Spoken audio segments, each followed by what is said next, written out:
चलो everybody, welcome to the world of tax. Day one से कुछ चीजें गाइस याद रखिएगा और उसी उसी हिसाब से आगे बढ़िएगा। Point number one is always use your pen and brain while solving the DT. DTA subject जब मैं सिखाऊंगा तब बहुत आसान है, जब आप खुद प्रैक्टिस करेंगे तब वो अच्छा खासा बनेगा और तभी वो एग्जामिनेशन में गाइस सॉल्व होगा। अब जितना भी कंटेंट गाइस हम इसके बाद सीखने के लिए आगे आगे आगे बढ़ेंगे, जैसे अभी तो चलो बेसिक्स हम स्टार्ट कर रहे हैं। टैक्सेशन होता क्या है, सचमुच में कौन कलेक्ट कर सकता है, वगैरह वगैरह थेरी है, हम पूरा का पूरा इन ब्रीफ एकदम अच्छे तरीके से देख लेंगे। That is all fine. But सबसे इंपॉर्टेंट चीज ये है कि जिस टाइम इसका प्रैक्टिकल चालू हो जाएगा उस टाइम आपका हाथ उसी पेस से चलना चाहिए। हम बहुत सारे सम गाइस सॉल्व करके लिख के लेने वाले हैं। समझ में आ गया? हर एक प्रॉब्लम का सॉल्यूशन, जो कुछ भी होमवर्क है वो सारा का सारा घर के अंदर, खुद के ही घर के अंदर जाके सॉल्व करना, ये बेसिक रिक्वायरमेंट्स है और जो मैं आप सब लोगों से एक्सपेक्ट भी करता हूँ। आपको अगर प्रोफेशनल बनना है तो आपको हर एक सम खुद से सॉल्व करना आ रहा है कि नहीं वो देखना पड़ेगा। ठीक है? सो देखिएगा, one of the most crucial subject है ये आपके फाइनल में भी आपके साथ रहने वाला है। आपका लिटरली अगर आप प्रैक्टिस करोगे टैक्स में तो ये आपका ब्रेड एंड बटर होने वाला है। बहुत सारे लोग गए अभी, जैसे हम टैक्स आज देखने वाले, तो टैक्स दो विंग्स में टूटता है, जैसे आपको यहाँ पे फ्लो चार्ट दिख रहा है। एक डायरेक्ट टैक्स हो गया, एक इनडायरेक्ट टैक्स हो गया। टैक्सेस नाम की चीज है क्या, तो ये तो मैं आप सब लोगों को बताऊंगा ही। बट हम अभी पहले थोड़ा एग्जाम पॉइंट ऑफ व्यू, अपना सिलेबस पॉइंट ऑफ व्यू और उसके बाद पैसा पॉइंट ऑफ व्यू देख लेंगे। देखिएगा, आपको डीटी आईडीटी एक ही सब्जेक्ट है, पहले अलग हुआ करता था, ये मैंने आपको बताया था। ग्रुप 1 में डीटी था, ग्रुप 2 में आईडीटी था। हमें 100 मार्क का ये कंपाइल्ड सब्जेक्ट हो गया। बट सिलेबस कुछ कवर, मतलब कुछ उन्होंने कम नहीं किया है, बोला क्या? ये एक चीज याद रखिएगा, मतलब कोई सब्जेक्ट को 100 का 50 का कर दिया तो सिलेबस आधा हो गया, ऐसे नहीं, पूरा रखा है। खुश रहो बोले। समझ में आ रहा है ना सबको? देखिए, 100 मार्क का सिलेबस कवर करने में अपने को दो पूरे के पूरे सब्जेक्ट एकदम अच्छे तरीके से करना है। दो सब्जेक्ट अगर आप एकदम प्रॉपर वे में कर दोगे, हाँ, अगर आप वेटेज वाइज देखेंगे कि सर कौन सा आसान है और कौन सा डिफिकल्ट है, देखिए दोनों subjects as per my opinion आसान है। डीटी स्लाइट लेंदी है, जिसका थियरी डीटी का हो गया ना उसका डीटी हो गया। आईडीटी का वैसा नहीं है, आईडीटी बहुत अच्छा है। आईडीटी पहले डीटी से बुरा हुआ करता था, क्योंकि आईडीटी में टॉपिक्स ही, मतलब जितना आपका अभी आईडीटी का मॉड्यूल आएगा उतना तो एक टॉपिक हुआ करता था जिस टाइम मैं पढ़ा हूं। तो आईडीटी बनता कैसे है तो वो तो हम सारी चीजें देखेंगे।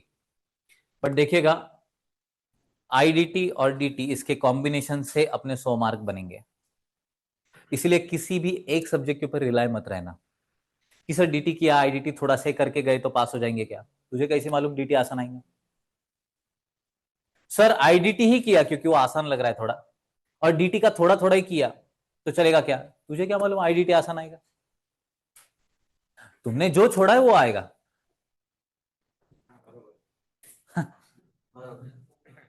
तुमको तुम्हारा नसीब मालूम है ना? ट्रस्ट योर नसीब और सारी चीजें करके जाओ। कौन सी चीजें सचमुच में आपने थोड़ा सा साइडलाइन किया तो चल सकता है, ये मैं आपको सिखाते टाइम ही बोलता हूं। कुछ चीजें अपने टैक्स में कुछ जगह पे गाइस हेवी होने वाली और कुछ चीजें एकदम आसान होने वाली। It is up to you कि आप मुझे कितना सीरियसली ले रहे हो। मैं डे वन से डे लास्ट तक, जब तक मैं सिखाता हूं ये पूरा सब्जेक्ट, हर बात बहुत सीरियसली कहता हूं। कुछ बच्चे मुझे सीरियसली लेते हैं तो उनको पेपर ठीक ठाक चला जाता है या फिर आसान चला जाता है। कुछ बच्चे मुझे लाइटली ले लेते हैं, उनको एंड एंड में बहुत सारा प्रॉब्लम आ जाता है और फिर एग्जामिनेशन में भी वो रिफ्लेक्ट हो जाता है। दे जस्ट प्रे कि हम बेयर मिनिमम ला ले, 40 आ जाए, 40 आ जाए। अरे कैसे 40 भाई? 40 के लिए तुम थोड़ी ना प्रे करने वाले बच्चे हैं। 5 महीना कोई कम समय नहीं है। देखिएगा, आप सब लोगों को बहुत डेडिकेशन के साथ ये टैक्स सब्जेक्ट पढ़ना पड़ेगा तो ही ये क्लियर होता। टैक्स गवर्नमेंट, अब हम आ जाते गए अपने सब्जेक्ट में। टैक्स ये चीज है क्या, ये हमारे लिए इंपॉर्टेंट है कि नहीं है, इसका इम्पैक्ट क्या गिरता, इनडायरेक्ट टैक्स क्या होता है, डायरेक्ट टैक्स क्या होता है। बहुत सारे बच्चे रील्स वगैरह देख लेते हैं। मैंने एक रील भी ढूंढी है, मतलब किसी ने मुझे भेजा था वो। मैं कल के लेक्चर में, अब अभी अपना एक बेसिक वाला लेक्चर हो जाएगा, कल अगर पॉसिबल हुआ और मुझे वो रील मिली और वो पॉसिबल अगर है इधर दिखाना, तो हम पहले वो रील देखेंगे, उसके बाद आज का लेक्चर अपन एनालिसिस करेंगे। समझ में आ गया? बट उसके लिए आपका आज का लेक्चर लर्न होना चाहिए, और वो लर्निंग का रिस्पॉन्सिबिलिटी मेरा। हम ना एकदम अच्छे खासे तरीके से स्टोरी वाइज जाएंगे। टैक्स ही कोई नया कंसेप्ट नहीं भारत में। समझ में आ गया ना एवरीबॉडी? टैक्स ही कोई नया कंसेप्ट है क्या? नहीं, इसको ना शुल्क नाम से वसूला जाता था। शुल्क, शुल्क, शुल्क मालूम है ना, संस्कृत वर्ड है। पहले डायरेक्ट टैक्सेस नाम का कंसेप्ट नहीं था गाइस, इनडायरेक्ट टैक्सेस ही लिया जाता था। और इनडायरेक्ट टैक्सेस कब लिए जाते थे? तो पहले राजेशाही था ना, यहाँ का राजा किसी और कंट्री का राजा, तो किसी और कंट्री के राजा को अगर इस टेरिटरी में ट्रेड करना है, या फिर यहाँ के राजा को उस टेरिटरी में ट्रेड करना है, व्यापारियों को अगर ट्रेड करना है, तो उनको कुछ पैसा देना पड़ता था, वो था शुल्क। समझ में आया सब लोगों को? उसके बाद उसी राज्य में अगर कोई सर्विसेस, जैसे मैं आपको सिखा रहा हूं दिस इज सर्विस, या फिर गुड्स, वस्तुएं खरीदना, बेचना, या फिर सर्विस प्रोवाइड करना, या फिर रिसीव करना, इसके ऊपर भी कुछ छोटे मोटे टैक्सेस लेना चालू कर दिया। ये सारा का सारा सिस्टम गाइस पहले से चलते आ रहा था।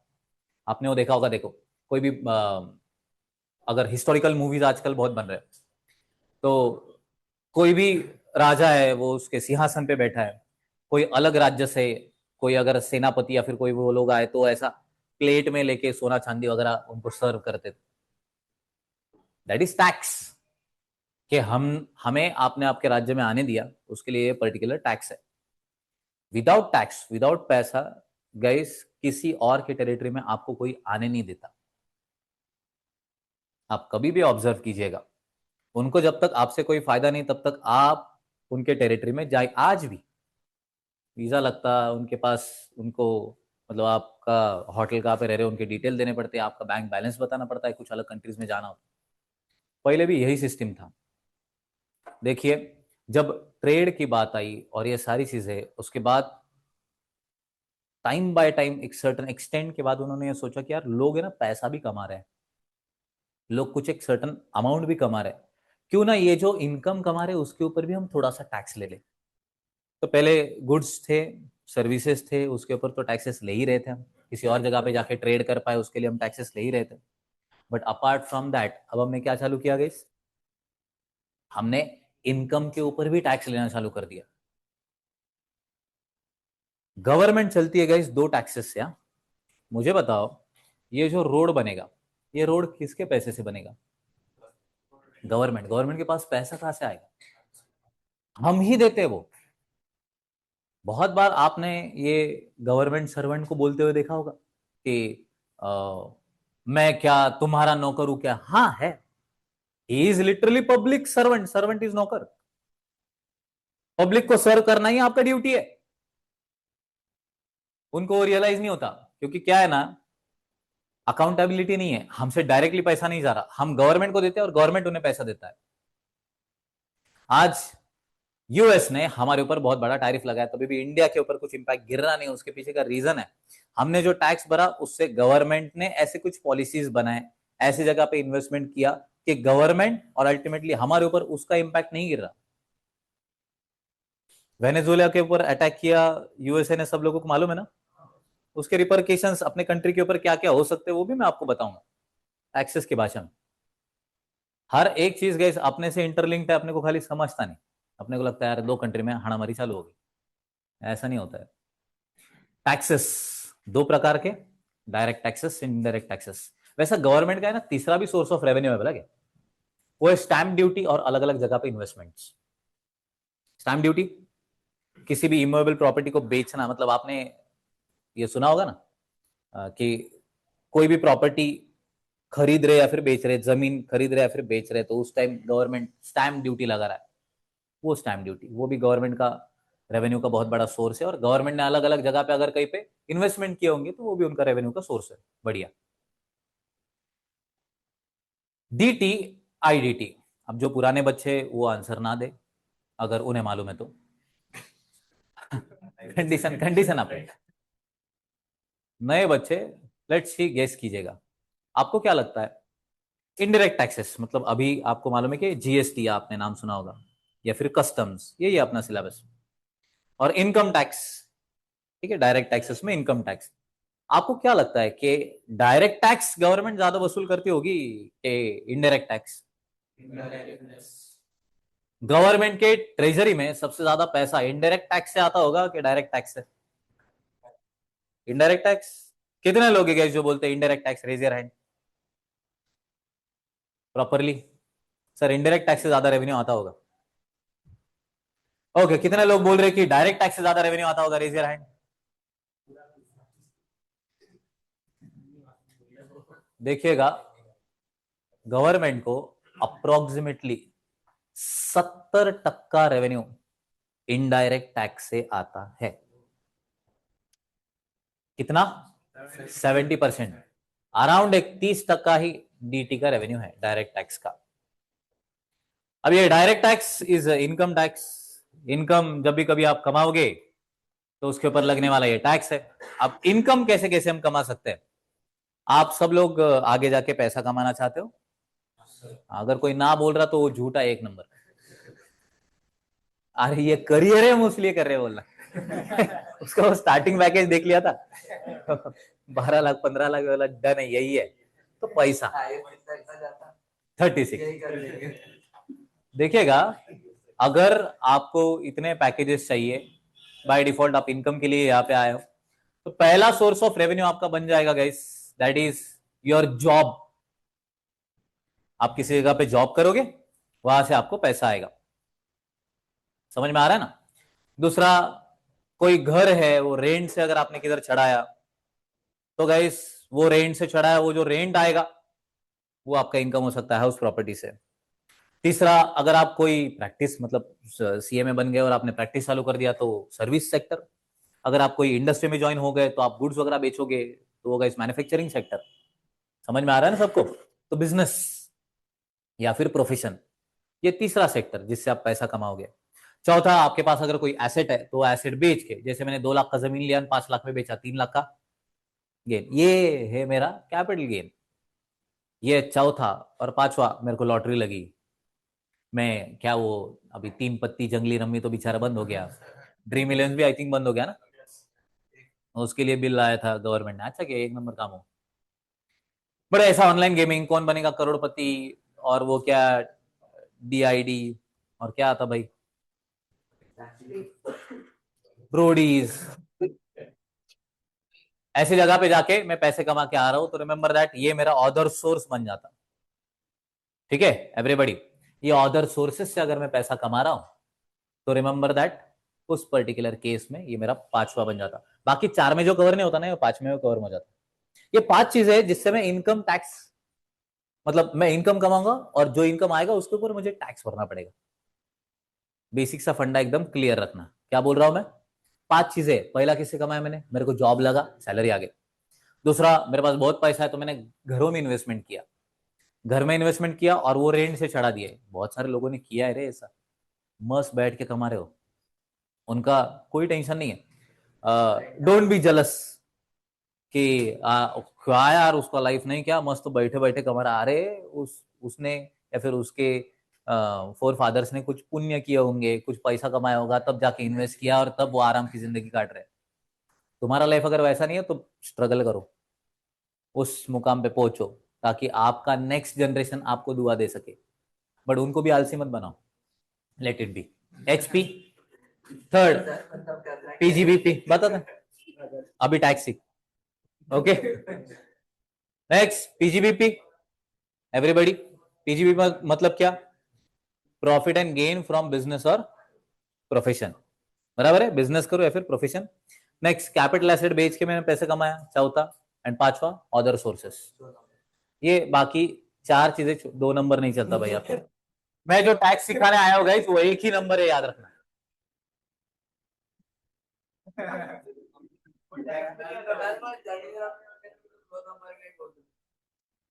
बट सब कुछ अपने इसमें पूरे सिलेबस में एकदम डेप्थ में, डोंट वरी अबाउट इट।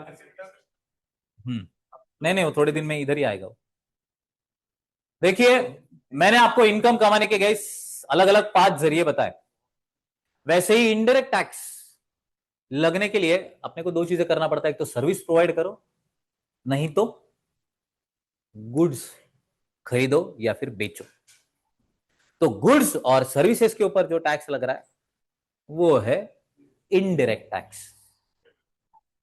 अब इनकी ना अपनी अपनी खासियत है, बोला क्या, बहुत ध्यान से सुनना। इनके ना अपने अपने बहुत अच्छी खासियत खासियत है। पॉइंट नंबर 1, जब भी कभी, अब ये इन दोनों में डिफरेंस कैसे पहचानेगा सर, डायरेक्ट टैक्स और indirect tax? Tax is actually fees collected by the government, ठीक है, on what, on earn income या फिर providing rather selling of goods and services. किसके ऊपर? मैंने अगर इनकम कमाया तो उसके ऊपर, या फिर मैं गुड्स बेच रहा हूं या फिर सर्विस रिसीव कर रहा हूं, उसके ऊपर जो फीस कलेक्ट करेगा ना गवर्नमेंट, वो मेरे लिए क्या रहेगा? टैक्स। गवर्नमेंट टैक्स क्यों लेती? क्योंकि वो मेरे लिए यूटिलाइज कर पाए। ये सामने का रोड है मेरा, यहाँ पे ये मेरा बिल्डिंग है सपोज, और मैं बोल रहा हूं कि मुझे आने जाने में तकलीफ हो रही। अब मैं बोल रहा मेरे को आने जाने में तकलीफ है, सामने वाला स्कूल बोल रहा उनको आने जाने में तकलीफ है, वो सामने वाला घर बोल रहा, इधर वाला घर बोल रहा, और हम चारों भी कुछ नहीं कर रहे। क्योंकि जब मैं करने जाऊं तो मेरे मन में ख्याल आता मैं काय को करूं, बाकी 3 नहीं यूज कर रहे क्या? उसका भी सेम, उसका अच्छा, हमने चारों ने एक अलायंस बनाया, बोले नहीं अपने चारों का प्रॉब्लम है, हम रोड बनाएंगे। हमने रोड बनाया तो बाय डिफॉल्ट हमारे चारों के मन में आ जाता बाकी लोग यूज नहीं कर रहे क्या, इसलिए कोई पैसा खर्च नहीं करता। रिमेंबर दैट, सब लोगों ने एक जगह पे पैसा कंट्रीब्यूट किया और वो पैसा अलग अलग जगह पे खर्च हो रहा है। खर्च करने वाला कौन है? गवर्नमेंट। गवर्नमेंट किसने चूज किया रे? तो हमने कुछ लोगों को रिप्रेजेंटेटिव बोल के आगे भेजा, उनको हमने ही पैसा दिया ताकि तुम हमारे लिए ही खर्च कर पाओ। ये है टैक्स और ये है उसका यूटिलाइजेशन। प्रॉब्लम ये है कि हमने जिन्हें चुन के दिया, जिनको हमने पैसा दिया,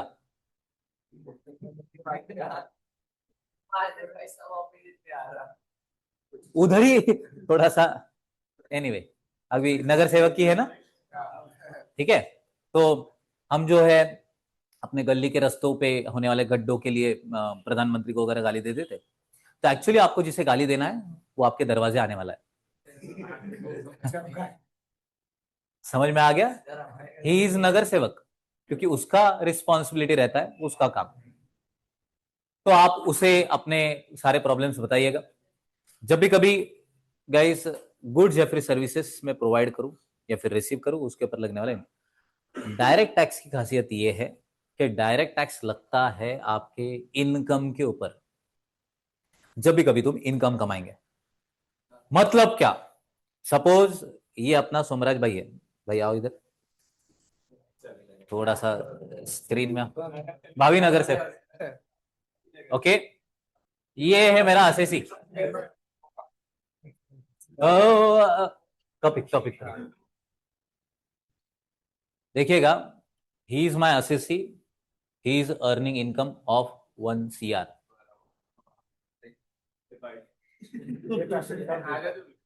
अब देखिएगा, इनकम इसने कमाया 1 करोड़ रुपए का। जैसे ही मैं 1 करोड़ बोला ना, इसने कमाया भी नहीं है अब तक, बट हाँ खुश तो हुआ। दूसरी चीज, एक ह्यूमन टेंडेंसी ऐसा है कि जितना भी पैसा अपने को आने वाला, ये अपने को समझ में आ जाता ना, तुरंत अपने दिमाग में एक साइकोलॉजिकली एक चक्र चालू हो जाता कि 1 करोड़ किधर किधर, कैसा कैसा, किधर किधर उड़ाऊ मैं। पहला बोल भाई, 1 करोड़ है तेरे पास पर एनम मिलने वाले, कहाँ पे खर्च करेगा बोल। ऐसी चीजें बता जो ऑन स्क्रीन वैलिड हो।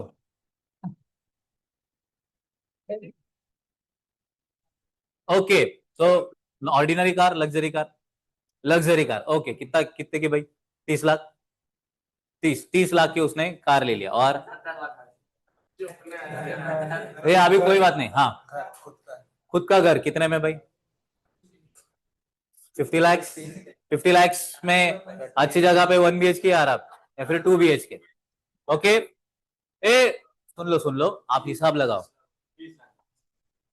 30 लाख का कार, 50 लाख का घर, कितना बचा? 20 लाख। 20 लाख का क्या करोगे दोस्त? इन्वेस्टमेंट करोगे, बराबर है। ओके, अब इसको जैसे 1 करोड़ का पैकेज लगा, इसने 1 करोड़ का गैस पूरा का पूरा एकदम सिनारियो डिफाइन कर दिया, क्योंकि मुझे करना क्या है क्या नहीं करना वगैरह वगैरह, एवरीथिंग इज फाइन। अब हुआ ये कि इनकम कमाने के बाद at the end of the year मैं आ जाता हूं, मैं हूं गवर्नमेंट, और मैंने इन भाई साहब को बोल दिया, भाई साहब कॉन्ग्रेचुलेशंस, आपने इनकम कमाया।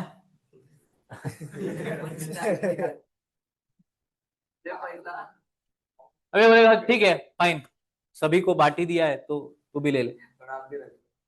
कितना? मैंने बोल दिया 30%। 30 लाख। कितना बोल रहा हूँ गाइस मैं? 30%। एग्जाम्पल चालू है। अब इन भाई साहब ने क्या किया, 50 का घर ले लिया, 30 की कार ले ली, इन्वेस्टमेंट भाई ने 20 का ही किया है, और वो 1 साल में 30 लाख होने वाले नहीं। अब मुझे बताओ 30 लाख का ये टैक्स कैसे भरेगा?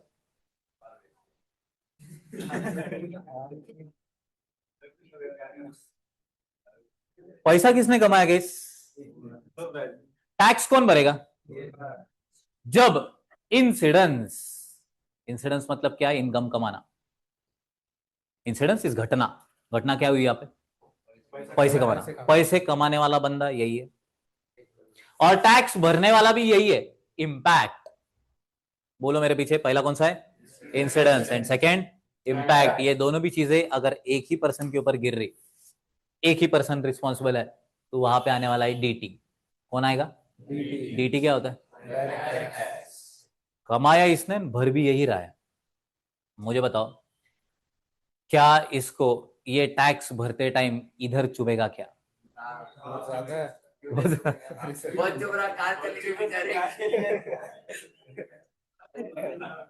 अब भाई साहब ने किया क्या? 30 लाख भरना था टैक्स बोल के, नहीं भरा तो रिपरकेशंस उसको भुगतना ही पड़ेंगे। इसलिए बाय डिफॉल्ट उन्होंने क्या किया? उन्होंने गाइस उनका खुद का कार बेचा, 30 क्या है 15, क्योंकि इमरजेंसी थी ना। बट तूने तो खर्च कर दिया ना भाई। सोच रहा था ना मैं, बस समझ में आ रहा है एवरीबॉडी, सब लोगों को? अभी तक 1 करोड़ रुपए आए नहीं है। एवरीबॉडी यहां तक सब लोग मेरे साथ है? कार बेचा, वापस से 15 लाख आए, उसमें से 10 और इन्वेस्टमेंट सारे के सारे इधर उधर करके गाइस 30 लाख जोड़े, मुझे दे दिए, बचे 5, 5 का इन्वेस्टमेंट विदाउट कार।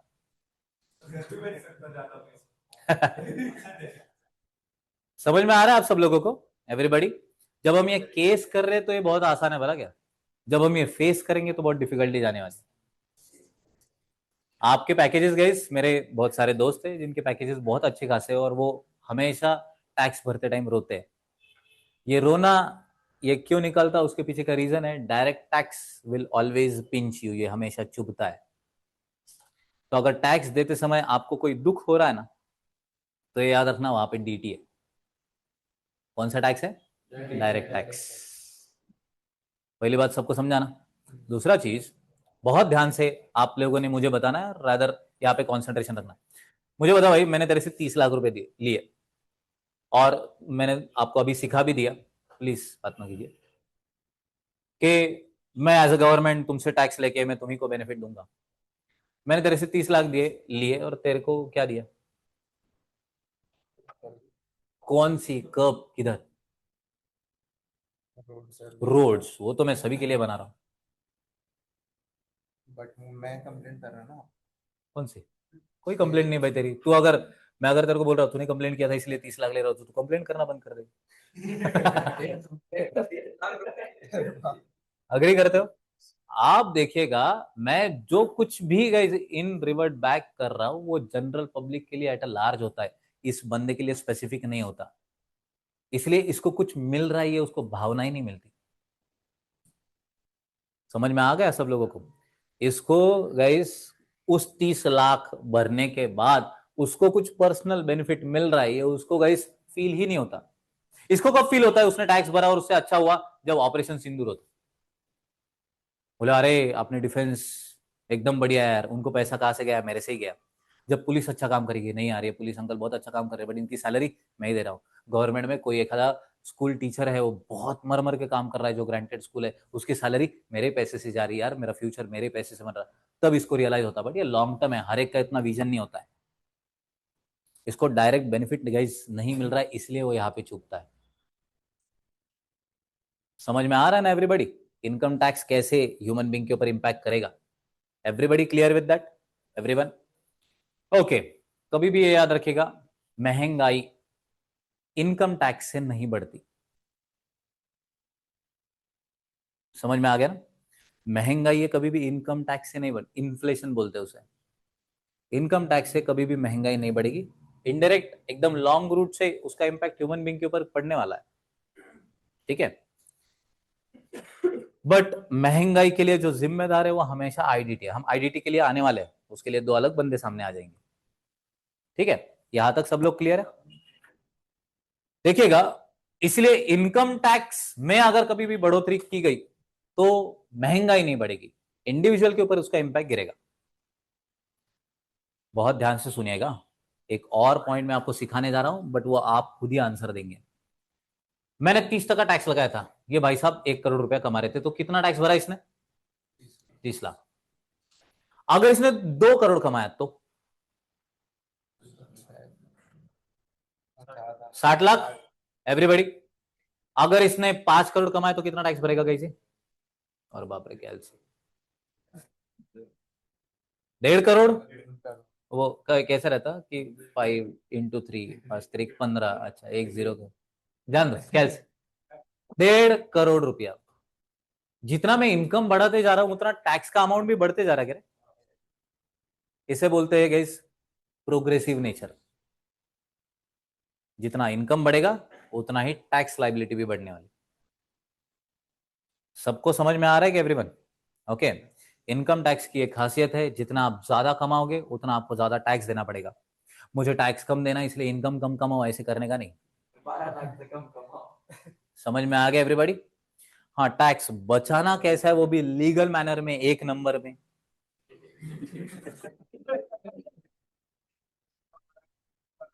प्लीज ये याद रखिएगा, वही सीखने के लिए हम इस लेक्चर में बैठे हैं।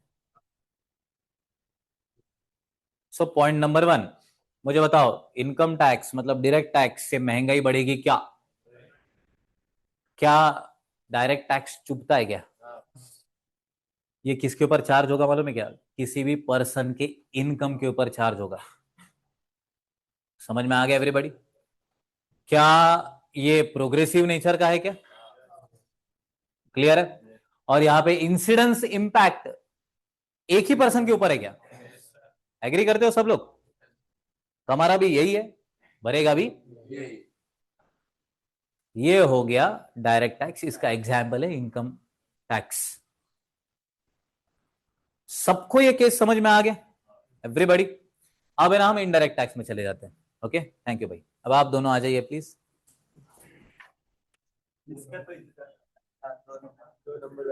ऑनलाइन स्टूडेंट सब लोग है कनेक्टेड? सबको समझ में आ रहा है? Yes online student. हाँ, ऐसे ही होता है सामने आने के लिए। देखिए, ये मेरे दो एग्जाम्पल्स है, ठीक है। बहुत सारे वर्ड्स मैंने छुपा लिए। हाँ, रिकॉर्डिंग है, रिकॉर्डिंग। अब देखिएगा बहुत ध्यान से, ही इज अ सेलर, इनका एक शॉप है, and he is a customer. मैं एज यूजुअल गवर्नमेंट हूं। आप क्या सेल करते हो भाई साहब? घड़ी, ठीक है। ही इज सेलिंग वॉच। घड़ी एक गुड्स है, ये गुड्स बेचेगा इसको, बराबर है। कितने की घड़ी है भाई साहब? 1000 रुपये, रन सॉरी, 1000 रुपये की घड़ी है। 1000 रुपये की घड़ी ये इसे बेचने जा रहा है, बट उसके ऊपर जीएसटी लग रहा है गाइस, सपोज 500 रुपये। अरे एग्जाम्पल है, एवरीबडी, सब लोग हैं मेरे साथ? So ultimately he is selling watch to him in 1500 rupees. अब यहाँ पे इन भाई साहब ने 1500 में घड़ी बेची, इन भाई साहब ने 1500 रुपये इन्हें दिए, उसमें से इसके कितने? 1000। अब जब ट्रांजैक्शन हुआ है और किसी ने तुम्हें पैसा कमा लिया, तो वहां पे मैं आ जाता हूं, जहां पे ट्रांजैक्शन हुआ ना गुड सेलिंग का, वहां पर मैं आ जाता हूं कि 500 रुपए दूंगा ना। 500 एवरीबॉडी क्लियर है? 500 रुपए में इससे ले लूंगा। अब प्लीज बहुत ध्यान से मुझे बताइएगा कि 500 रुपये मुझे दिए किसने? ये एक्स है और ये वाई है। वाई ने दिए, बट मैंने वसूले किससे? एक्स से। समझ में आ गया? यहां पर इंसिडेंस है गाइस, ये ट्रांजैक्शन है। घटना क्या है? ये गुड्स सेल होना। यहां पे सेलर है, इंसिडेंस को आगे बढ़ाने वाला सेलर है, और इंपैक्ट पड़ रहा है गाइस इसके जेब के ऊपर, क्योंकि प्लीज 500 रुपीज गाइस इसके जेब में से गए। सबको समझ में आ गया? अल्टीमेटली पैसा ये भर रहा है, बट वसूलूंगा मैं इससे। इंसिडेंस और इंपैक्ट, ये जब दो अलग लोगों के ऊपर गिरता है ना गाइस, वहां पर आ जाएगा इनडायरेक्ट टैक्स, आईडीटी। सबको समझ में आ रहा है? अब बहुत ध्यान से एक चीज देखना, जब वो घड़ी निकालो प्लीज, बेची नहीं अब तक हमने।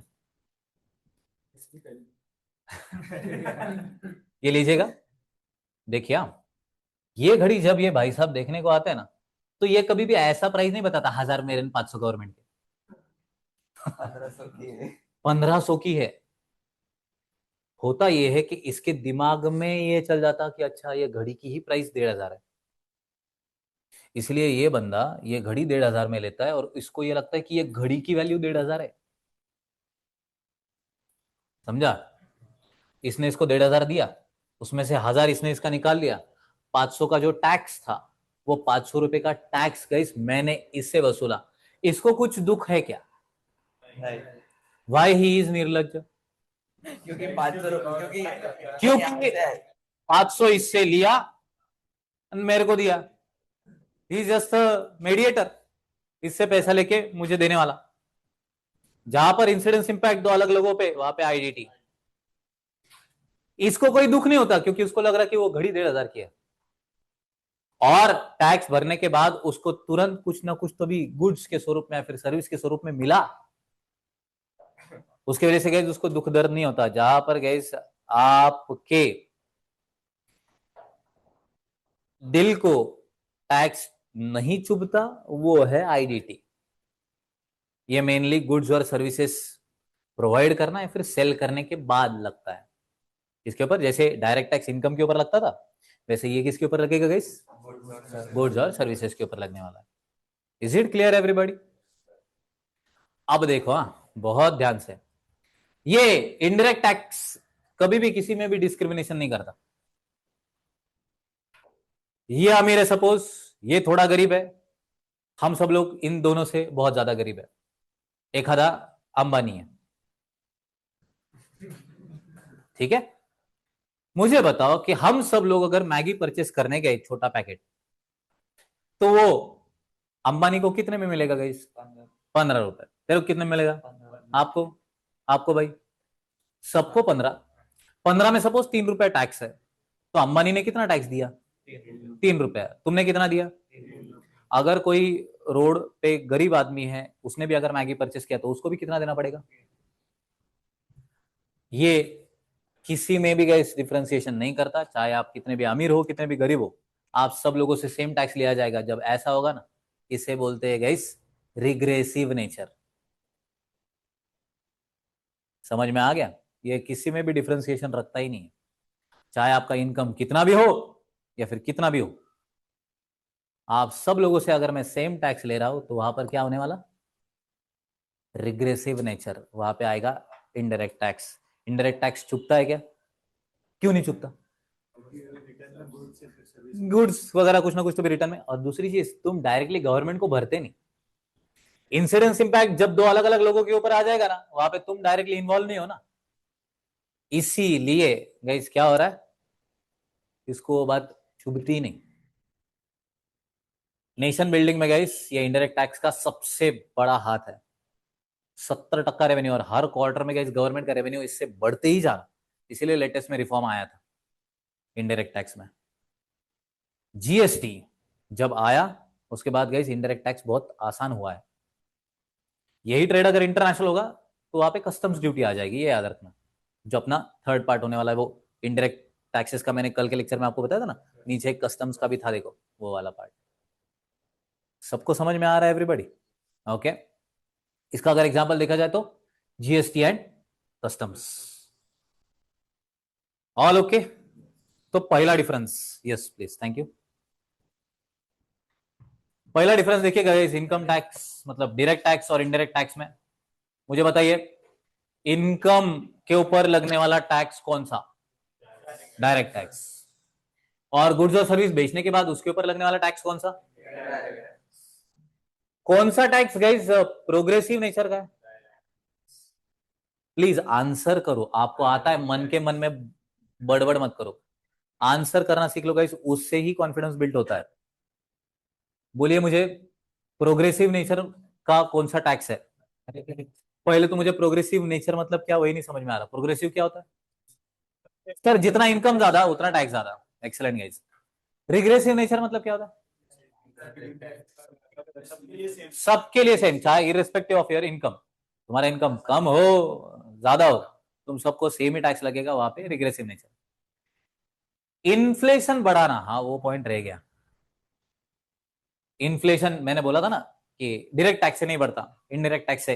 अब इनडायरेक्ट टैक्स से कैसे बढ़ेगा मालूम है क्या, जैसे घड़ी बेचने वाला ट्रांजेक्शन हम कैरी कर लेते हैं। अगर मैंने 1000 रुपए के ऊपर 500 रुपए टैक्स ले लिया था, मतलब मैं इनडायरेक्ट टैक्स कितना वसूल कर रहा हूं परसेंटेज में, 50%। अगर मैंने ये 50% का 60% कर दिया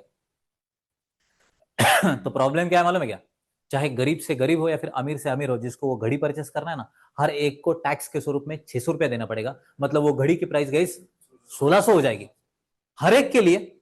मतलब पूरी सोसाइटी में गई इनडायरेक्ट टैक्स ने अगर बढ़ गया तो गाइस चीजें महंगी हो रही है। महंगाई इज इन्फ्लेशन।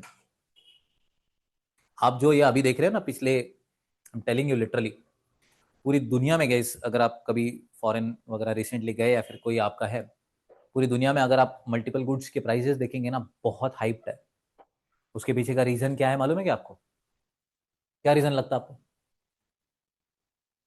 ये जो अलग अलग जगह पे वॉर हो रहा है, 2 ही मिनट में बताता हूं ताकि आपको कुछ ना कुछ तो जियो पॉलिटिक्स समझ में आ जाए थोड़ा बहुत। यूएस ने वेनेजुएला के ऊपर अटैक किया, बराबर है। क्यों लगता है आपको? क्योंकि वेनेजुएला के पास गैस सबसे ज्यादा तेल का भंडार है।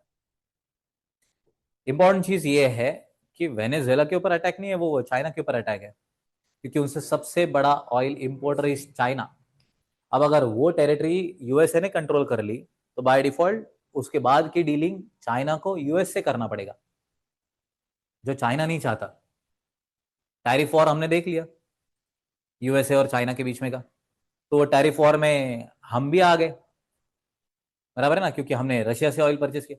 तो रशिया यूक्रेन, वो पैलेस्टीन एंड इसराइल, वेनेजुएला और यूएस, आगे जाके मोस्टली क्यूबा की भी आएगा, और एक कंट्री है उसके ऊपर भी यूएस अटैक करने का पॉसिबिलिटी है। ये सारी चीजों का इंपैक्ट पूरे वर्ल्ड के ऊपर गिर रहा है, और उससे महंगाई बढ़ रही है। अपने यहाँ पे महंगाई न बढ़ने के पीछे के रीजन है, नंबर 1 इज अपना foreign policy, and number second GST. अपना रेवेन्यू एकदम ट्रांसपेरेंट वे में इतना ज्यादा गवर्नमेंट को अभी जा रहा है कि वो गाइज रिफॉर्म करके बहुत सारे गुड्स वगैरह को और सस्ते करने के लिए भी ट्राई कर रहा है। अब एक इकोनॉमिक्स का आपको थ्योरम बता रहा हूँ, जिसको समझा फाइन, अदरवाइज बाकी लोगों ने बोलना है कि कुछ भी सिखा रहा था आज वो। बहुत ध्यान से देखिए, हाँ, बहुत ध्यान से देखिएगा एवरीबॉडी। कोई चीज अगर इस साल में 100 रुपए में मिल रही थी और 5 साल बाद भी वो 100 रुपए में ही मिल रही है, तो वो चीज सस्ती हो गई है। कुछ भी। Nice. Inflation index works.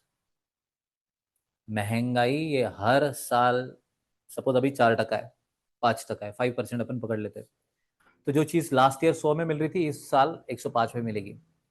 Next year और 5% बढ़ा दो, और ऐसा 5वें साल तक गए, एक 30 रुपया बढ़ जाएगा उसका। समझ में आ रहा है, क्योंकि कंपाउंडिंग भी है।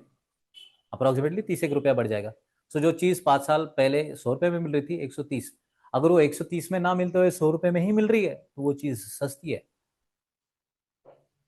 इसीलिए देखिएगा, अभी जो पार्टी गए सत्ता में है और जो विपक्ष है, इनके बीच में महंगाई ये मुद्दा नहीं आ रहा। अगर महंगाई ये मुद्दा उन्होंने लाया भी, तभी भी लोग उसको भाव नहीं दे रहे। उसके पीछे का रीजन है क्योंकि उनको एक्चुअल सिनारियो में महंगाई दिखनी भी चाहिए। अपने आजू बाजू के सारी इकोनॉमिक्स के ऊपर गई जिसका इम्पैक्ट गिरा है, वहां पे हर एक चीज के आप प्राइसेस देखिएगा। और ये अपने कंट्री को स्टेबलाइज करने के लिए सबसे इंपॉर्टेंट जो सोर्स बना वो है ये इनडायरेक्ट टैक्स, मतलब जीएसटी। तगड़ा रेवेन्यू गवर्नमेंट के पास जा रहा है। उसमें भी जिस स्टेट से हम आते गए, इस Maharashtra is the highest contributor of GST. Indirect tax सबसे ज्यादा कंट्रीब्यूट करने वाला अपना स्टेट है। सो इसीलिए इन्फ्लेशन कैसे बढ़ा सबको समझा गया। इन्फ्लेशन जिससे बढ़ेगा वो कौन सा टैक्स है? Indirect tax. डायरेक्ट। इससे बढ़ेगा ना। इंडेक्स से बढ़ेगा। इन्फ्लेशन बढ़ेगा। हाँ, किससे बढ़ेगा? इंडेक्स से बढ़ दोगे। Yes. Indirect, indirect, indirect. Direct एक छोड़ के बाकी सारे लोग इनडायरेक्ट के 1,500 घड़ी, 50% टैक्स। एक मिनट। आपने बोला कि जीएसटी सबसे बड़ा कंट्रीब्यूटर है जिसकी वजह से इन्फ्लेशन नहीं बढ़ रहा। तो वो अपने यहाँ पे नहीं बढ़ रहा है।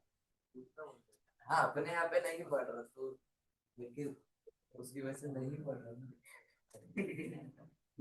मैंने अगर 50 का 40 कर दिया तो घड़ी सस्ती कि महंगी?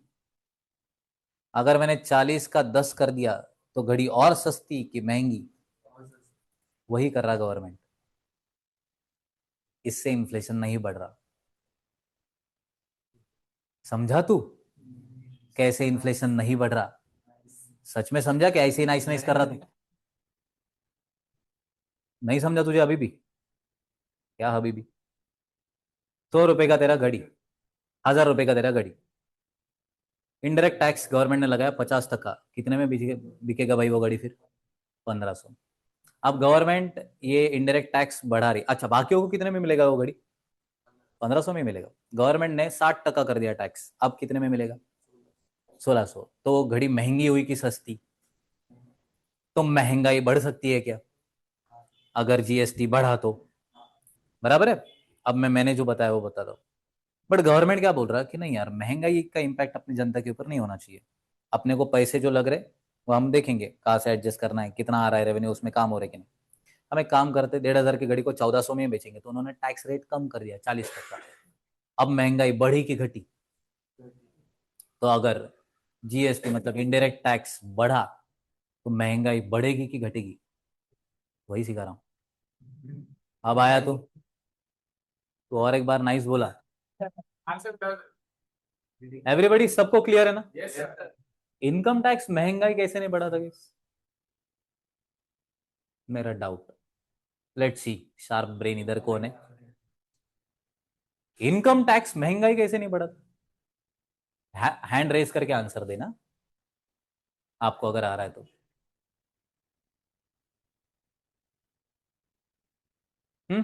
आपको इनकम टैक्स समझाना। 5 अलग अलग जगह से अपन कमाते, कौन सी जगह रे?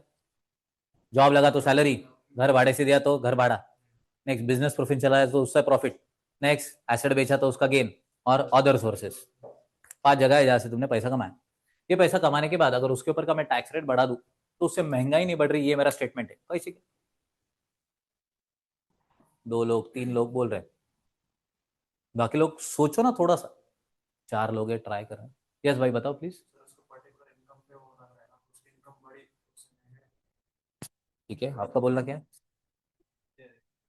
फिक्स्ड है ना, प्रोग्रेसिव है, अगर इनकम बढ़ी तो उतना ही टैक्स बढ़ेगा, ओके उससे इन्फ्लेशन पे इम्पैक्ट नहीं ठीक है। यस पड़ता, तो साल में एक ही बार देना पड़ता है और इम्पैक्ट पर सेव कर सकता ठीक है, अच्छा ट्राई भाई। हाँ है। हाँ, इनकम टैक्स इस भाई साहब ने कमाया, मतलब वो पूरा का पूरा पैसा कमाया और मुझे दे दिया, मैंने कमाया। इसका इम्पैक्ट इसके ऊपर क्या गिरा भाई, या फिर आप लोगों के ऊपर क्या गिरा? आप लोग खुश हुए तो गया 30 लाख इसका। बट अगर ये घड़ी 1500 की 1600 हो जाए ना, तो जो जो खरीदने वाला है उस हर एक व्यक्ति के ऊपर उसका इम्पैक्ट गिर रहा है। जैसे इसने अभी बोला सर इंसिडेंस इम्पैक्ट एक ही पर्सन के ऊपर है, इसलिए वो इनकम टैक्स भी उस पर्सन के लिए ही मर्यादित रह जाता, उससे महंगाई बाकियों के ऊपर इम्पैक्ट ही नहीं गिर रहा ना। समझ में आ गया सब लोगों को? इसीलिए गाइस इनकम टैक्स ये महंगाई नहीं बढ़ा रहा। किसी को इसमें कोई डाउट है क्या? ओके। प्रोग्रेसिव नेचर कौन है? Direct tax. रिग्रेसिव नेचर कौन सा टैक्स चुभेगा गाइस मेरे को इधर? इट विल पिंच यू, ऐसे कहा जाता है क्या? It will pinch you. Direct tax क्यों? क्योंकि सर इंसिडेंस और इंपैक्ट एक ही पर्सन के ऊपर है, बराबर है।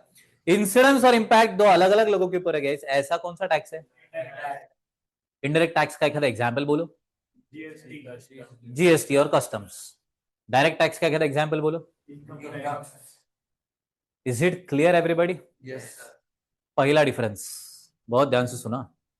पहला डिफरेंस, यहां पे इनकम के ऊपर जो टैक्स लगता, इनकम के ऊपर जो टैक्स लगता वो है डायरेक्ट टैक्स। आईडीटी में गए इस पहला डिफरेंस। गुड्स और सर्विसेज के प्राइस के ऊपर जो टैक्स लगता, प्राइस ये बहुत इंपॉर्टेंट वर्ड है बोला क्या? गुड्स के ऊपर टैक्स लगा के चिपका के नहीं देते हो, गुड्स के प्राइस के ऊपर इंपैक्ट होता है।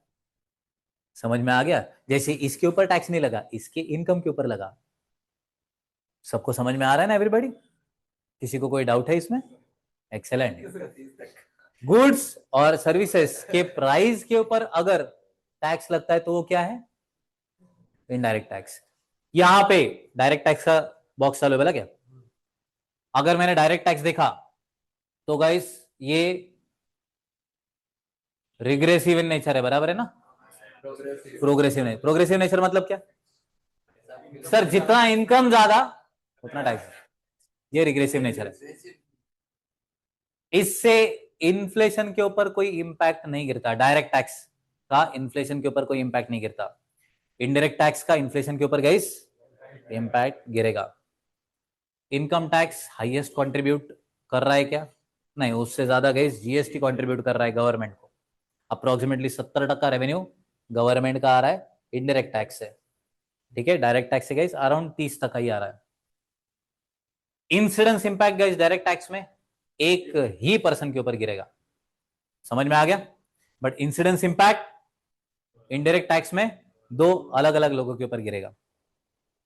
इनकम टैक्स में इस भाई साहब को ही रजिस्टर्ड होना पड़ता है बोला क्या? जो एक सर्टेन एक्सटेंट के आगे निकल गया उसी को रजिस्टर्ड होके गई, उसी को इनकम टैक्स भरना है। प्रॉब्लम क्या है, इसको आता नहीं, इसीलिए मेरी जरूरत है। मैं कौन है? सीए में। तुम सब लोगों का हमारा दुकान क्यों चल रहा है? क्योंकि लोगों को चीजें नहीं आ रही। हाँ, सबका दुकान वैसे ही चलता। तुमको अगर डॉक्टरी आ गई तो गया ना वो डॉक्टर। हाँ, तुमको नहीं आता इसलिए उनका हॉस्पिटल चल रहा है। बेसिक है वो, उसमें क्या? समझ में आ गया ना? और हर एक चीज खुद का खुद करने गए तो तबीयत बिगड़ती।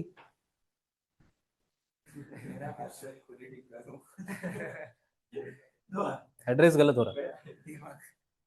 एवरीबॉडी, अब देखिएगा, सिंपल बात कह रहा होगा इसमें, जब ये बंदा पैसा कमाएगा तो यही भरेगा, बट इनडायरेक्ट टैक्स में गाइस इंसिडेंस इंपैक्ट दो अलग अलग लोगों के ऊपर है।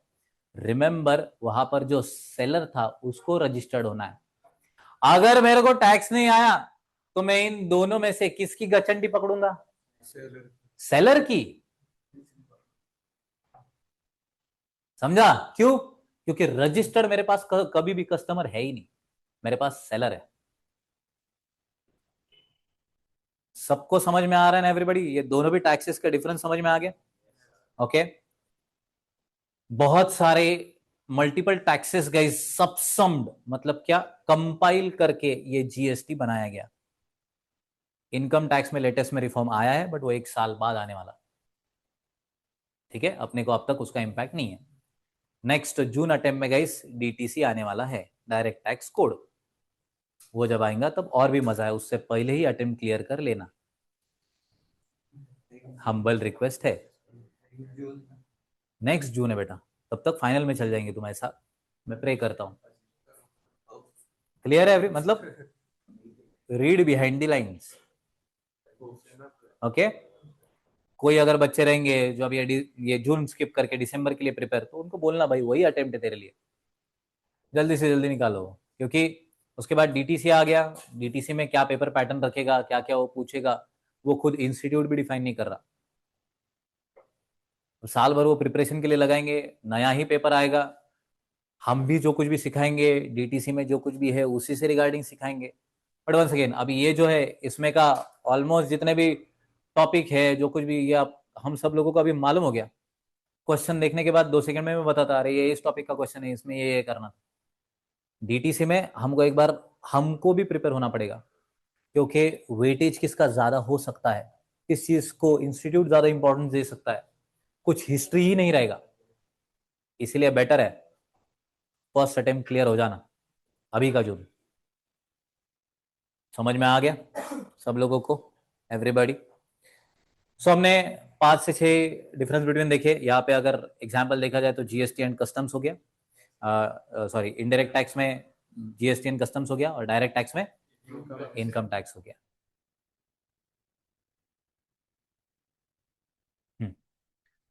देखिएगा, इनकम टैक्स में there is bit low probability कि आप टैक्स की चोरी कर पाओ। समझ में आ रहा है कि आप सब लोगों को? ओके। अभी दोनों भी सिस्टम्स गाइस ऑनलाइन और फुल।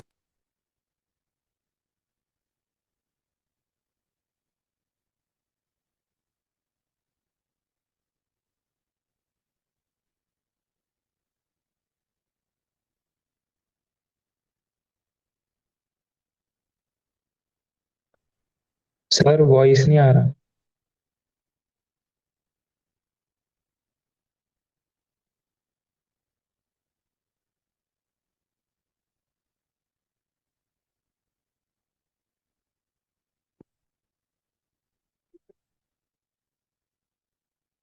ये सारा है अभी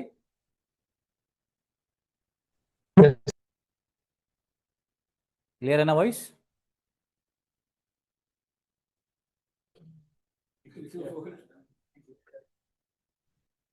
ओके। ओके। हाँ, देखिएगा, जब भी कभी मैं आपको डीटी और आईडीटी दोनों भी सिखाऊं, उस टाइम पे मैं आपको ये तो जरूर सिखा दूंगा कि कहाँ कहाँ पे चोरी होती है, कहाँ कहाँ पे नहीं होती। करना मत, तुम लोग गए आगे जाके ऑडिटर बनेंगे। सो देखिएगा, इस पर्टिकुलर केस में मैं आपको क्या बना रहा हूं, वो है पुलिस। समझ रहा है ना? हम टैक्स सीख रहे, क्यों सीख रहे? ताकि हम लोगों का टैक्स लेजिटिमेटली बचा पाए। तो अगर कोई इलीगल काम कर रहा है तो वो इलीगल कैसा है वो भी मुझे सिखाना ही पड़ता है, क्या गलत है? किसी को पुलिस बनाना है तो उसको चोर चोरी कैसा करता है यही सिखाया जाता है, ताकि वो पकड़ पाए, ना कि पुलिस चोर बन जाए। मैं आपको टैक्स इवेड कहाँ कहाँ पे किया जाता है गैस, डीटी आईडीटी दोनों में भी पॉसिबिलिटीज है वैसे तो, इसलिए ये डायरेक्ट टैक्स में ज्यादा पॉसिबिलिटी है टैक्स इवेड करने की, आईडीटी में कम है। ये मैं उतना बड़ा डिफरेंस बिटवीन नहीं मानता, क्योंकि मैंने दोनों में भी प्रैक्टिस किया है और दोनों में भी मुझे मालूम है कि कितने अच्छे तरीके से कितने अच्छे अच्छे काम हो रहे हैं, ठीक है। बट इनडायरेक्ट टैक्सेस में टैक्स की चोरी करना थोड़ा डिफिकल्ट, इनकम टैक्स में वो थोड़ा सा आसान बन जाता। तो कैसे क्या मैं सब कुछ आपको बता दूंगा, बट रिमेंबर दैट ये सीखने के बाद जब आप प्रैक्टिस में जाओगे, लिटरली मैं आपको बता रहा हूँ, इनकम टैक्स ये जब आप पढ़ेंगे सीखेंगे, कल हम इसमें का बहुत सारा कंटेंट आगे आगे बढ़ाने वाले हैं, हम ये सब कुछ सीखने वाले हैं। कहाँ से आया, किसने गवर्नमेंट को बोला टैक्स वसूल करने का रे? कौन बोल रहा गवर्नमेंट को टैक्स वसूल करे, कितना वसूल करे, कौन इन्हें गाइडलाइन दे रहा, कौन बता रहा? मोदी।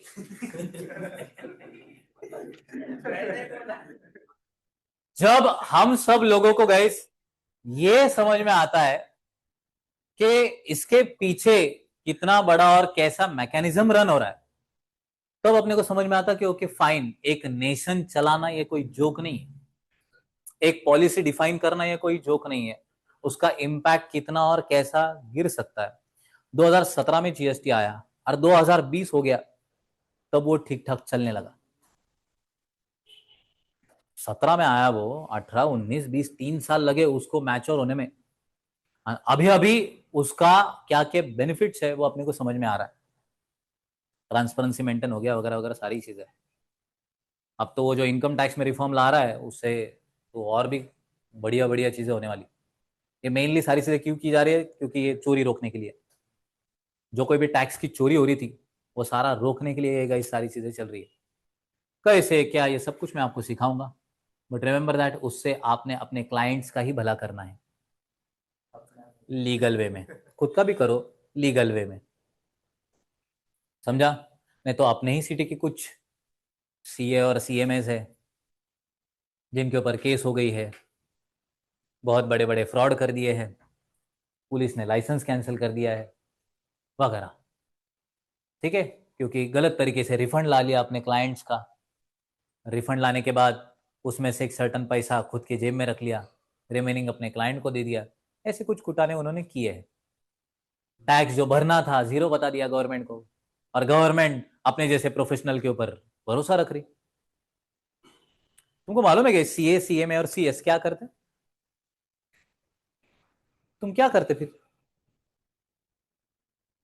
यस, ऑनलाइन स्टूडेंट्स, ये तीनों बॉडीज काय को बनाई है आपको मालूम है क्या सच में? आप जब ये कोर्स कंप्लीट कर लेंगे तुम्हारा नाम क्या बनेगा, मतलब क्या नाम के सामने क्या लगेंगे तुम? कॉस्ट एंड मैनेजमेंट अकाउंटेंट, ठीक है। क्या करेंगे तुम? पैसा कमाए कैसे, वो नहीं मालूम।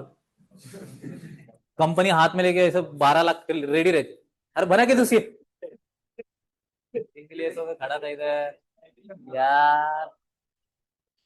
यही तो था मेरे लाइफ का एम कंपनी का, कब तू सीए में बनता नहीं, ले रहे भाई 12 लाख, नेक्स्ट ईयर 15 कर दूंगा, तभी आना। ये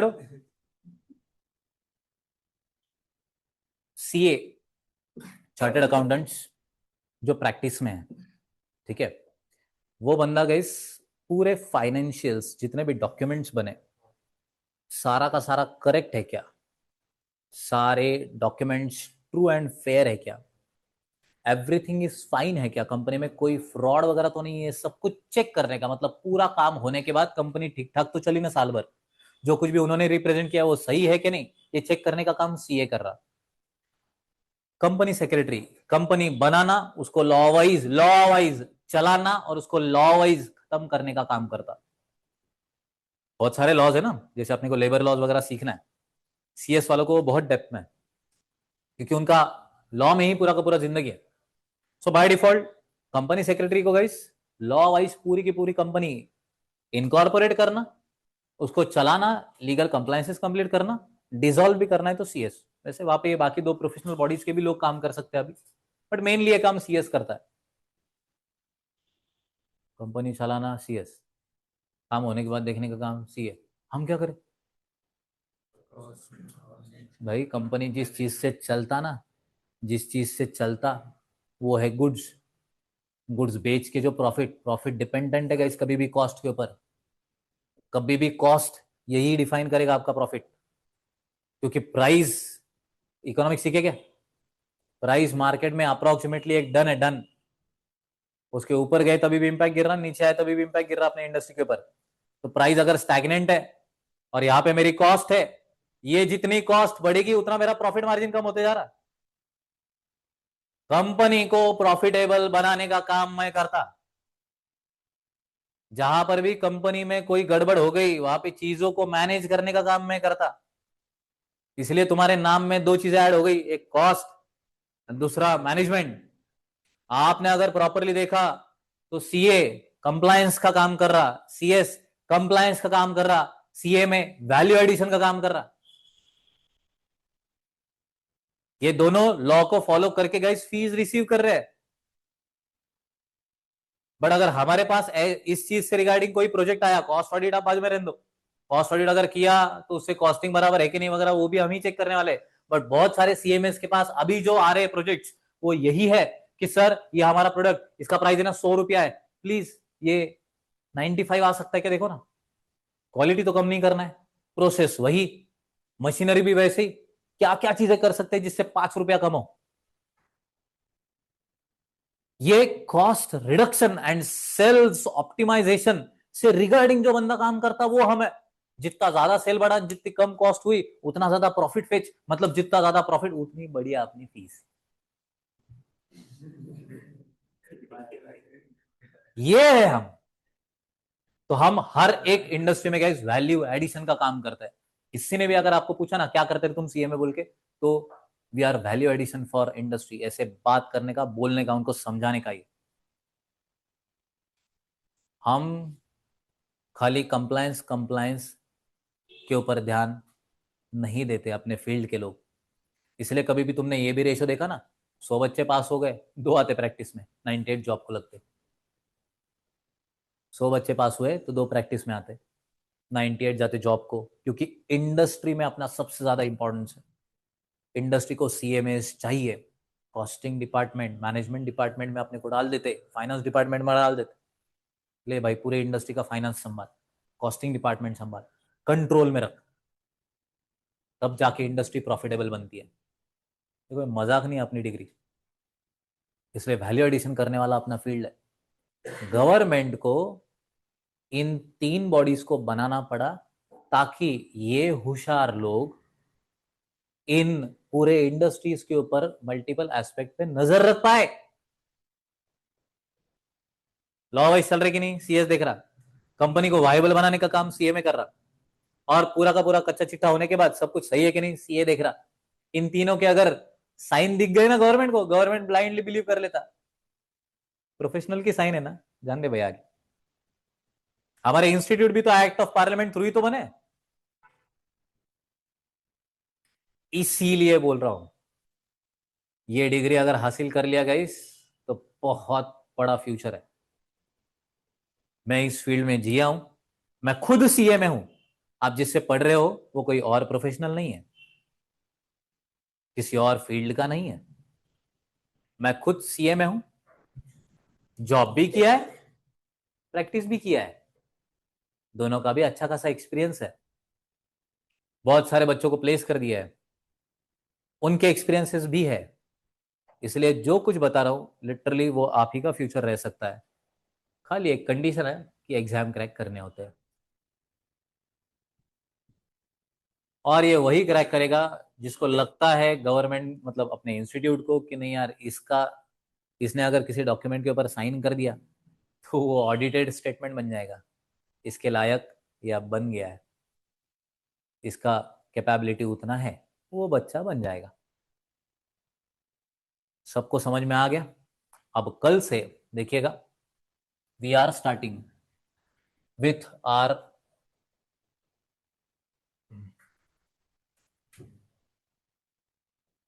मूव करने के लिए कौन सा, एग्जिट तो डॉक्यूमेंट हो जाएगा ना।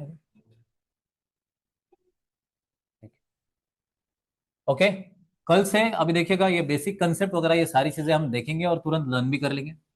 मोस्ट प्रोबेबली अपना ये जो टॉपिक में बहुत सारी चीजें हैं वो मैं एक्सप्लेन करने के बाद गाइस हम इसके छोटे छोटे नोट्स लिख के लेने वाले हैं कल अपने बुक में। हाँ, ये अपने आपको जो बुक दिया जाएगा गाइस उसी का फर्स्ट टॉपिक है, इसलिए आपके पास तो वो आ जाएगा, don't worry about it. But देखिएगा इससे रिगार्डिंग छोटे छोटे नोट्स, जैसे मैंने आपको बता दिया कि भाई टैक्स के दो प्रकार, डीटी आईडीटी, तुरंत छोटे अक्षरों में अपने पास लिख लेने का। जैसे मैं बता रहा हूँ कि भाई टैक्स क्या है, तो ये गवर्नमेंट जो अपने इनकम और गुड्स एंड सर्विसेज के ऊपर चार्ज करता है फीस, वो है टैक्स। तो फीस, गवर्नमेंट, ये ऐसे कोड वर्ड अपने पास लिख लेना पेज नंबर 1 पे, ताकि at the end of total syllabus उतना 1-1.5 पेज देखा तुम्हारा फर्स्ट टॉपिक ओवर, क्योंकि तुमने मेहनत लिया उसके ऊपर। जो मेहनत लेगा वो पास होगा, मेहनत लेने वाले यहाँ पे कम है इसलिए अपना रिजल्ट कम है। मेहनत लेने वाले ज्यादा होंगे, ज्यादा रिजल्ट आएगा, क्वालिटी प्रोड्यूस होगा। जो जिसको पास होना है वो मेहनत ले, जिसको पास नहीं होना है गाइस वो टाइम पास करे। समझ में आया सबको एवरीबॉडी? कल आई वांट 400 पेजेस का रजिस्टर, आज भी बहुत सारे लोग लाए हैं, अप्रिसिएशन। ठीक है, कल we are starting our first topic that is basics of DT. बिल्कुल भी मिस मत करना, क्योंकि हम पूरा का पूरा जर्नी देखेंगे अब डीटी का। आज डिफरेंस बिटवीन क्लियर है क्या? कल हम वो डिफरेंस बिटवीन भी देखेंगे। सबको समझ में आया एवरीवन? ओके। और अगर वो रील मुझे मिला तो I will share in the group, वो एक बार देख लेना, इंस्टाग्राम पे होगा मोस्ट प्रोबेबली। वो एक बंदे ने वो शेयर किया है कि अगर मैं रोड टैक्स भर रहा हूं तो टोल टैक्स क्यों, अगर मैं इनकम टैक्स भर रहा हूं तो मैं जो उस इनकम को एफडी करता हूं उसके ऊपर के इंटरेस्ट के ऊपर मेरे को टैक्स क्यों। ऐसे वो क्वेश्चन के ऊपर क्वेश्चन करते जाता, और जो नॉर्मल पब्लिक है वो भी एडी बनते जाते। उनको भी लगता सच में यार ये दिया तो वो क्यों, वो दिया तो वो क्यों। ये पूरे के पूरे रील को अपने को डिकोड करना है, और समझने के लिए अपने को खुद को गाइस टैक्स में थोड़ा सा जाना पड़ता है। ठीक है, तभी अपने को कोई पागल नहीं बना पाता। Clear everybody? ओके। कल आने के बाद हम पहले डीटी का पूरा एक बार डिफरेंस रिवाइज करेंगे। हम इन तीनों लोगों ने आज हमारे लिए जो कंट्रीब्यूट किया उसके लिए एक बार छोटी सी तालियां। Okay, thank you so much. देखिएगा अब इनकम टैक्स का डिफरेंस ये तीनों ही कल बताएंगे। मजाक कर रहा हूं। एक एक पॉइंट में गाइस पूछूंगा, आप लोग मुझे बताएंगे कि ये पॉइंट डीटी का है कि आईडीटी का है, और उसके बाद हम डीटी चालू करने वाले हैं। Is it clear? आज का लेक्चर सबको समझा? किसी को कुछ भी कोई डाउट है तो प्लीज पूछिएगा। एनीबडी कंफर्म है? Online students? यस, किसी को कोई डाउट है?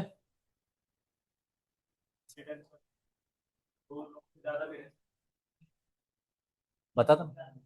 बहुत बहुत सारे नहीं, बिल्स ऑफ एक्सचेंज तो रहने दे। मैन्युफैक्चरर, रिटेलर, या फिर मैन्युफैक्चरर, होलसेलर, रिटेलर, कस्टमर, बहुत बड़ा है।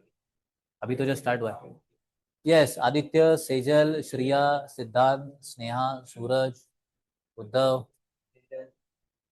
कोई डाउट नहीं है ना? चलो everyone, that's it for the day. मिलेंगे कल।